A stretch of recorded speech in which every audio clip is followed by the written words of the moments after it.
Hey everyone, and welcome to Level Up English Podcast. I'm Samantha, and it's great to have you here. Our mission is simple. Don't just learn English, learn in English. Today we're bringing you another episode of Career Cues, your guide to navigating the professional world with confidence and clarity. Hi everyone, I'm Benjamin. It's great to be back. On Career Cues, we break down real-world professional challenges into actionable communication strategies. In today's Career Cues episode, we're tackling a moment we all dread, but that is inevitable in any career. Oops, I messed up. How to apologize at work and regain trust. This is something that comes up all the time because mistakes are a part of work and growth, but handling them poorly can damage relationships and your reputation. Handling them well, on the other hand, can actually strengthen trust. The goal is to turn a crisis into a chance to show responsibility. Exactly. A professional apology doesn't just fix a problem, it builds your professional character. Today, we're going to introduce a powerful framework called the 3A apology formula: acknowledge, account, and action. We'll also cover the common pitfalls to avoid, like the dreaded, "I'm sorry if you felt." This is so important.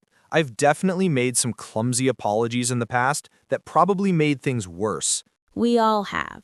So let's walk through a realistic scenario.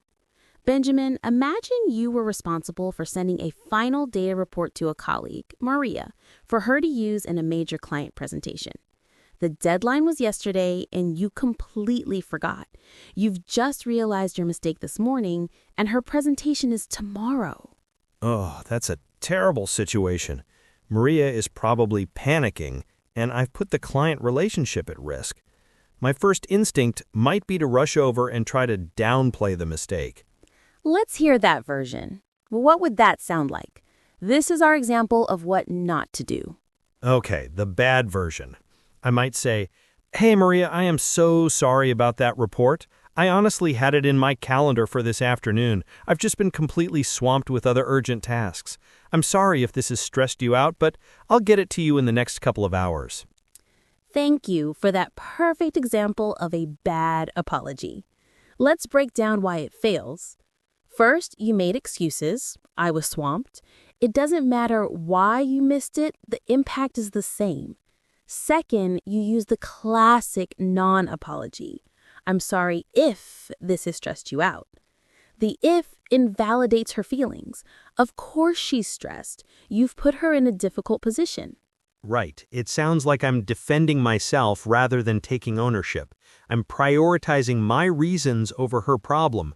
It's a very weak and self-focused apology. Exactly. Now let's rebuild this using the 3A apology formula.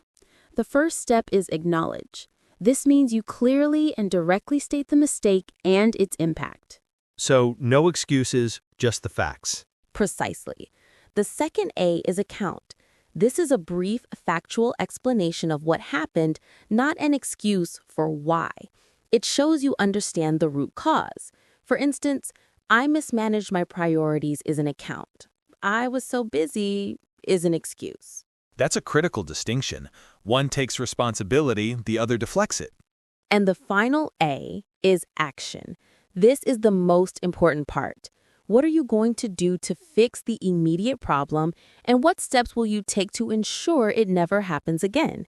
This shifts the focus from blame to solution. Acknowledge, account, action.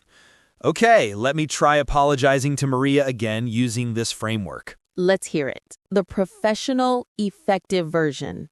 Okay. I'd go to her desk immediately and say, "Maria, I want to sincerely apologize. I missed the deadline for the data report that you needed. I know this has put you under enormous pressure for your client presentation tomorrow, and I am truly sorry for the impact this has had on you. Acknowledge. I take full responsibility. It was a serious oversight on my part. I failed to properly log the deadline in my new calendar system. There's no excuse. Account. To fix this, I have already cleared my schedule for the rest of the day to focus solely on this. You will have the complete double-checked report in your inbox by 2 p.m. at the latest. I can also stay late to help you update the presentation slides.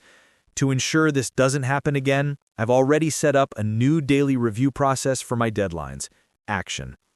So what made that approach work? It was fantastic. Let's break it down. Well, the acknowledge part was direct. I didn't soften it. I named the mistake and its impact on her. The account was brief and owned the failure, an oversight on my part. I didn't blame the calendar system. I blamed my failure to use it correctly. Yes, and your action step was brilliant. It had two parts: the immediate fix, report by 2 p.m., add an offer to help, and the long-term prevention, new daily review process. This tells Maria not only that you're fixing her immediate problem, but that you respect her enough to make sure she won't be in this position again. You are rebuilding trust right there. The focus really shifts from I'm a mess up to I'm a professional who made a mistake and is now responsibly fixing it. It turns a moment of weakness into a demonstration of strength and accountability. That's the core of it. You're not just apologizing for the past, you're making a promise about the future. This is how you regain trust. You show that you learn from your mistakes. And it avoids all those terrible phrases. There's no but, no if. It's just clean, direct, and responsible communication. Absolutely. A sincere, well-structured apology can often resolve the issue quickly and leave the relationship even stronger than before, because your colleague now sees you as someone who can be trusted to handle issues maturely. Before we wrap up, here's your Career Cues challenge for this week. You don't have to wait for a mistake to happen. Think back to a small error you made recently. Mentally or by writing it down, structure an apology for it using the 3A formula: acknowledge, account, and action. This practice will prepare you to handle the situation with grace and professionalism when it really counts. Try it out and share your thoughts using #LevelUpEnglish and #CareerCues. Great challenge. Being prepared for these tough conversations is half the battle. And that's a wrap for today's Career Cues episode. Remember, mastering professional communication is a journey, not a destination. Thank you so much for tuning in. Don't forget to check out the show notes on your podcast app or on our website for a full transcript, the Career Expressions Handbook, and all the resources we mentioned today. If you found this episode helpful, the best way to support the show is to hit follow or subscribe and leave us a quick review. Until next time, keep learning, keep growing, and keep leveling up your career. I'm Samantha, and this has been the Level Up English Podcast.